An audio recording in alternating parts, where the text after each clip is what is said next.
दोस्तों महिलाओं के हक में सुप्रीम कोर्ट का एक बड़ा फैसला आया है दोस्तों, और आज इस वीडियो में हम लोग उसी मुद्दे को, उसी जजमेंट को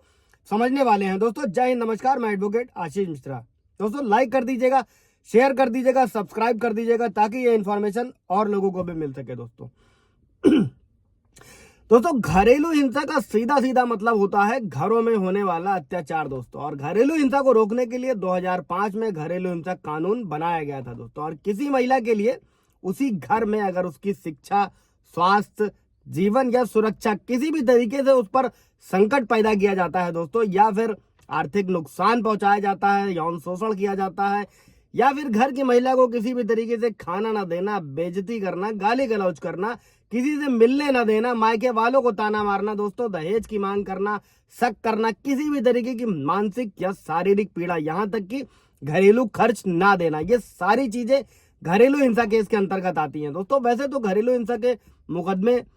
जहां वाजिब होते मैं वह बात नहीं कर रहा हूं, जहां महिलाओं का सिर्फ और सिर्फ पति और ससुराल वालों को परेशान करने के लिए झूठे मुकदमे दर्ज कराए जाते हैं दोस्तों, उसके सख्त खिलाफ हूं दोस्तों। इससे रिलेटेड कई सारे वीडियो बनाए हुए हैं। नए कानून भी 1 जुलाई 2024 से लागू हो चुके हैं दोस्तों। सुप्रीम कोर्ट के क्या क्या जजमेंट हैं दोस्तों, सब वीडियोस में आपको मिल जाएंगे, आप जाकर देख सकते हैं। कोई सवाल जवाब होगा तो कमेंट में पूछ लीजिएगा, मैं क्लियर कर दूंगा दोस्तों।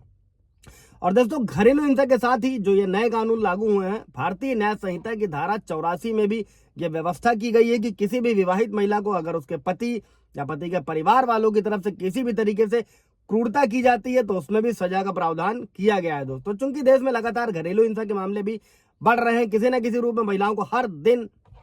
हिंसा का सामना करना पड़ता है दोस्तों, और कई बार ऐसे मामले दर्ज भी नहीं हो पाते, और इसके लिए महिलाओं को समान अधिकार मिलना जरूरी है दोस्तों आए दिन जो ये घरेलू हिंसा के मामले देखने और सुनने को मिलते हैं दोस्तों, ऐसे ही एक मामले में सुप्रीम कोर्ट ने महिलाओं के हक में एक बड़ा फैसला सुनाया है दोस्तों। और सुप्रीम कोर्ट ने ये कहा है, ये स्पष्ट किया है कि घरेलू हिंसा की शिकार महिला के लिए घर का मतलब ऐसे घर से भी है जो पति के नाम पर भले ही ना हो लेकिन दोनों वहां साथ रह रहे हो, मतलब बहू को सास ससुर या साझा घर में रहने का भी पूरा अधिकार है दोस्तों। और इस केस में अभी हम लोग ये समझेंगे, साथ ही घरेलू हिंसा कानून क्या है, पहले ये समझते हैं कि वो मामला क्या था जिसमें सुप्रीम कोर्ट ने ये फैसला सुनाया है दोस्तों। तो दोस्तों केस ये था कि पति और पत्नी दोनों दिल्ली के थे, और दिल्ली शादी के बाद से ही दोनों सास ससुर के साथ रहते थे, और कुछ साल बाद पति और पत्नी में झगड़ा होने लगा दोस्तों। मामला तलाक तक पहुंचा, और घरेलू बहू ने, जो आए दिन होता है, घरेलू हिंसा कानून के तहत पति के साथ साथ सास ससुर के खिलाफ भी केस दर्ज करा दिया, और ससुर ने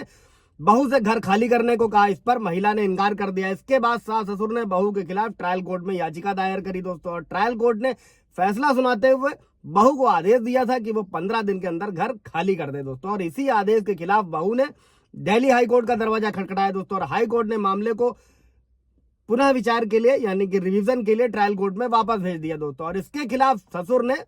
सुप्रीम कोर्ट में अपील करी दोस्तों, और इसी को लेकर सुप्रीम कोर्ट का ये बड़ा फैसला आया है दोस्तों। और सुप्रीम कोर्ट ने क्या कहा था दोस्तों, उसको भी समझ लीजिएगा कि सुप्रीम कोर्ट ने अपने फैसले में ये कहा, घरेलू हिंसा अधिनियम 2005 की धारा 2 के सबसेक्शन एस में पति के साझा घर यानी शेयर्ड हाउस होल्ड की परिभाषा दी गई है दोस्तों। और इसी धारा के तहत कोर्ट ने महिला को राहत प्रदान करी दोस्तों, और इसके अनुसार जो इसमें इस आदेश में किया गया कि हिंसा के बाद घर से निकाली गई महिला को साझा घर यानी कि ससुराल वालों के घर में रहने का अधिकार है दोस्तों। इससे रिलेटेड कोई क्वेरी, कोई सवाल होगा तो पूछिएगा दोस्तों। और सुप्रीम कोर्ट ने अपने फैसले में क्या कहा था दोस्तों कि घरेलू हिंसा कानून की धारा 2S के मुताबिक साझा घर का के मतलब जो होता है दोस्तों, वो केवल उस घर से नहीं है जो ज्वाइंट फैमिली का है या फिर जिसमें पीड़ित महिला के पति का भी हिस्सा है। इसमें वो जगह भी शामिल है जहां महिला घरेलू संबंधों की वजह से अकेले या पति के साथ कभी रही हो, और ऐसा घर भी इसके दायरे में आता है जो पति ने किराए पर लिया हो दोस्तों। और सुप्रीम कोर्ट का यह फैसला 2007 का एक जजमेंट था SR बत्रा बनाम तरुण बत्रा के मामले के विपरीत था दोस्तों, जिसमें यह कहा गया था कि साझा घर में इन लॉज यानी ससुराल वालों और रिश्तेदारों का घर शामिल नहीं होगा दोस्तों। सवाल जवाब होगा दोस्तों पूछिएगा। Thank you.